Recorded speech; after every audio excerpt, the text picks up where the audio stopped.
नमस्कार, आदाब, सत श्री अकाल भाई बहनों, देवी सज्जनों, बहुत बहुत स्वागत है 7 days 7 questions में। क्वेश्चंस थोड़े डिफिकल्ट होते जा रहे हैं, लेकिन मजा भी तो उसी का आ रहा है। दोस्तों, मेरा नाम है सी आदर्श जोशी और मैं आप लोगों को सीए फाउंडेशन में पढ़ाता हूँ business loss and business correspondence and reporting.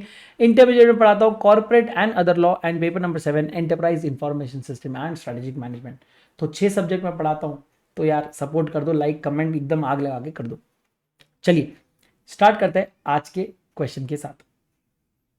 O mister Deepak and mister Mandar are brothers and were a part of long drawn litigation filed against each other with respect to property owned by their father.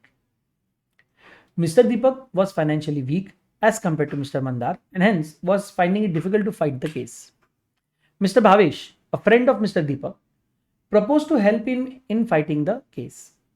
It was agreed between the parties that Mr. Bhavesh will take care of finance required to fight such case. In return, Mr. Deepak will pay back the entire money along with the interest of 10% when he wins the case. अच्छा है ना? Yes. Later, Mr. Deepak won the case but refused to pay the interest of 10% per annum to Mr. Bhavesh. Analyze the above situation as per the Contract Act 1872 and determine what measures can be taken by Mr. Bhavesh, and would your answer change if Mr. Bhavesh would have asked for 50% property instead of interest?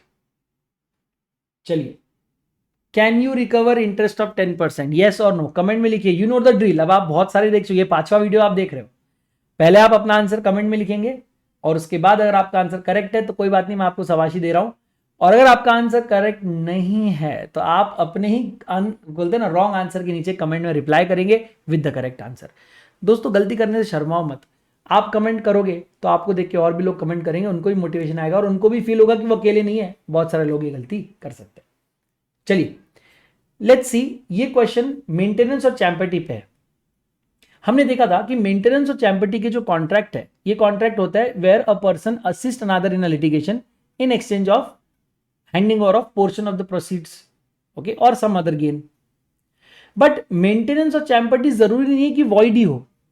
Maintenance और champerty valid भी हो सकती है, लेकिन अगर आप maintenance और champerty unreasonably कर रहे हो या अनजस्ट कर रहे हो किसी एक पार्टी के साथ, या आप मैलिशियस मोटिव के साथ कर रहे हो, या आपका गैम्बलिंग करने का इंटेंशन है, या you are trying to oppress another party, या you are trying to support an unrighteous scheme, और आप किसी को तकलीफ देने के लिए कर रहे हो और आपका बोनाफाइड ऑब्जेक्ट नहीं है, देन ये डेफिनेटली वॉइड है। लेकिन जब मैं क्वेश्चन को देख रहा हूं, मुझे भावेश का जो ऑब्जेक्ट है वो बोनाफाइड लग रहा है, मुझे इसका ऑब्जेक्ट गलत नहीं लग रहा। हाँ, माना उसने 10% इंटरेस्ट मांगा, लेकिन 10% इंटरेस्ट कोई एग्जॉर्बिटेड इंटरेस्ट नहीं है। अगर वो केस लड़ने में आपकी मदद ना करे और सिर्फ एफडी या कुछ और इन्वेस्टमेंट कर दे तो 10% तो कमा लेगा। तो he is not expecting something out of the box. तो मेरे हिसाब से ये पहला जो आंसर है वो वैलिड होना चाहिए। Mister Bhavesh can go to court and recover this amount along with interest of 10%। लेकिन मेरा आंसर जरूर चेंज होगा विथ पॉइंट नंबर 2, बिकॉज यहां पर क्वेश्चन कहता है कि क्या होगा अगर भावेश 50% प्रॉपर्टी मांग ले। यार ये अनरीजनेबल। 10% तक का इंटरेस्ट एक बार का मैं समझ सकता हूं कि भाई आप किसी को पैसा देते हो तो फोकट में नहीं देते, there is always an opportunity cost involve, और आप वो अपॉर्चुनिटी कॉस्ट ले रहे हो तो मुझे दिक्कत नहीं है। लेकिन द मोमेंट आप यहां पर 50% ऑफ द प्रॉपर्टी मांग रहे हो, अब आपकी नियत बहक गई है और ये अब आ जाएगा चैम्पर्टी में। मैं कहूंगा कि अब आपका जो इंटेंशन है वो इंटेंशन है to gamble upon this litigation. अब आप अपने दोस्त की मदद नहीं कर रहे, आप इस केस में मदद करके ये सोच रहे हो कि केस जीत जाएंगे तो मेरे को इतना सारा प्रॉपर्टी मिल जाएगा। अब आपका मैलिशियस मोटिव है and therefore this will be void. Why? Because it is opposed to public policy, and according to section 23, when the consideration is opposed to public policy, it is void and unenforceable. और आप सब जानते हैं section number 10 कहता है in any contract if the consideration is not lawful the contract is void. Of course it will not be valid.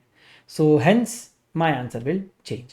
तो ये एक ऐसा क्वेश्चन है, यहाँ मेंटेनेंस और चैम्पर्टी हमें यूज करना है, और सिर्फ मेंटेनेंस और चैम्पर्टी यूज नहीं करना है, हमें उनको जस्टिफाई भी करना है कि पहले केस में वो जस्टिफाइबल था लेकिन दूसरे केस में नहीं है।